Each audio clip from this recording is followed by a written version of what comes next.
नमस्ते दोस्तों, आपका स्वागत है हमारे चैनल पर, जहां हम कहानियों के अंधेरे और रहस्यमयी कोनों की पड़ताल करते हैं। आज हम आपको एक ऐसी कहानी सुनाने जा रहे हैं जो दिखाती है कि कुछ चीजें, चाहे कितनी भी खूबसूरत क्यों न दिखें, अपने भीतर एक भयानक शाप को छिपा सकती हैं। यह कहानी एक पुरानी चीनी लोक कथा से प्रेरित है, लेकिन इसका डर आज भी हमें महसूस हो सकता है। तैयार हो जाइए, क्योंकि यह कहानी सिर्फ एक खिलौने की नहीं, बल्कि उसके पीछे छिपे शाप की है। माया एक अकेली औरत थी, जिसे पुरानी और रहस्यमयी चीजें इकट्ठा करने का शौक था। उसकी छोटी सी दुनिया में प्राचीन घड़ियां, पुरानी किताबें और अजीबोगरीब मूर्तियां ही उसके सबसे अच्छे दोस्त थे। एक दिन वह शहर के एक पुराने और संकरी गली में घूम रही थी, जहां पुरानी चीजों की एक दुकान थी।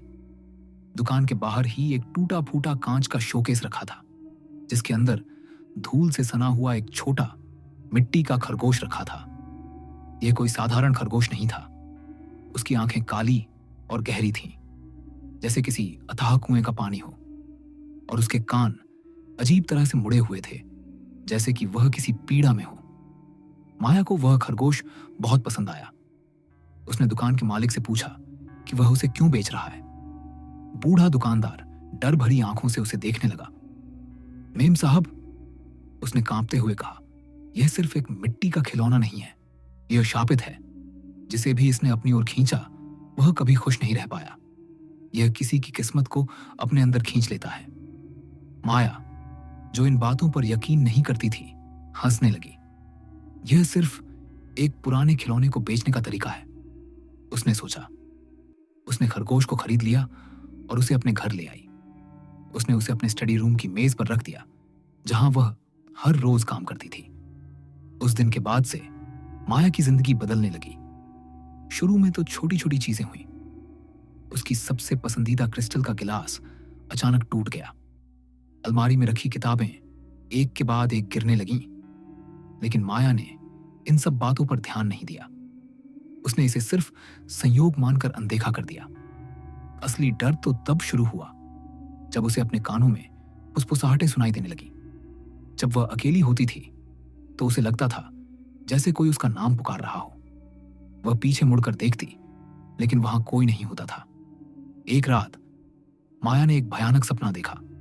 सपने में उसने देखा कि वह मिट्टी का खरगोश उसके स्टडी रूम की मेज पर नहीं, बल्कि उसके बिस्तर पर रखा है।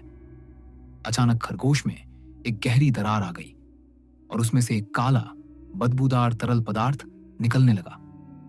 वह पदार्थ धीरे धीरे फैलने लगा और माया के शरीर को अपनी चपेट में लेने लगा।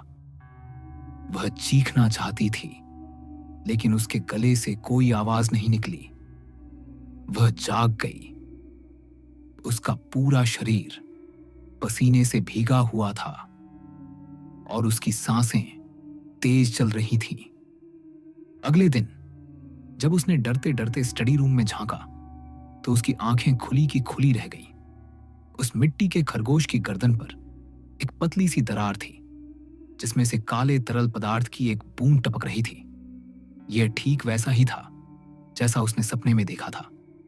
अब उसे यकीन हो गया था कि यह सिर्फ एक सपना नहीं था, बल्कि एक चेतावनी थी। फुसफुसाहटें अब और भी तेज हो गई थीं। वे सिर्फ आवाजें नहीं थीं, बल्कि डरावनी बातें थीं, जो उसकी जिंदगी की हर छोटी बड़ी मुश्किल के बारे में थीं। खरगोश की दरार हर दिन बढ़ने लगी और उसमें से निकलता काला तरल पदार्थ मेज पर एक चिपचिपा काला निशान बना रहा था। वह पदार्थ जिंदा था। वह धीरे धीरे रेंगता हुआ अपनी जगह से हट रहा था। माया को लगा जैसे वह पदार्थ उसके घर की चीजों को निगल रहा हो। उसे महसूस हुआ कि उसकी किस्मत को धीरे धीरे यह खरगोश अपने अंदर सोख रहा है। डर से भरी माया ने उस खरगोश को खत्म करने का फैसला किया। उसने एक हथौड़ा उठाया और कांपते हुए हाथों से उसे खरगोश पर दे मारा। लेकिन जैसे ही उसने हथौड़ा उठाया, खरगोश की आंखों में एक हल्की लाल चमक आई। मेज पर फैला काला पदार्थ अचानक उसकी तरफ लपका और उसके हाथ पर लिपट गया। माया के हाथ से हथौड़ा छूट गया। खरगोश जोर जोर से हिलने लगा। उसकी गर्दन पर बनी दरार तेजी से फैलने लगी और देखते ही देखते वह खरगोश 2 टुकड़ों में टूट गया। लेकिन जो अंदर से निकला वह किसी तरल पदार्थ से कहीं ज्यादा भयानक था।